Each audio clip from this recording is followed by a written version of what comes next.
Now, if you need more proof of how serious all this is in Clackamas County, just look at the sheriff's office because, as we speak, they are dealing with a COVID outbreak. Kyla Boshi found out 7 deputies have already tested positive. At least 22 cases of coronavirus have been linked to the Clackamas County Sheriff's Office, including several new cases in just the past week. State health officials started investigating the outbreak November 2nd. An agency spokesperson explained at least 7 deputies have tested positive for COVID-19.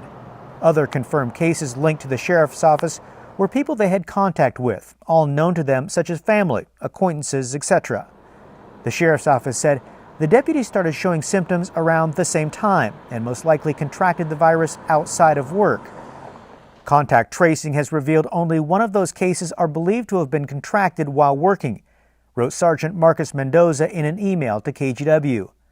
Other law enforcement agencies have also experienced outbreaks. The Oregon Department of Corrections reports 353 confirmed COVID-19 cases among staff at prisons across the state. And in late October, Beaverton Police had 8 staff members test positive.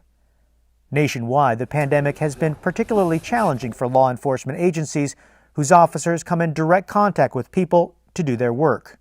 The Oregon Health Authority has issued guidance for law enforcement agencies suggesting officers self-monitor for illness consistent with COVID-19 and be screened for fever prior to each shift. So far, Clackamas County reports the outbreak has not had a significant impact on day-to-day operations.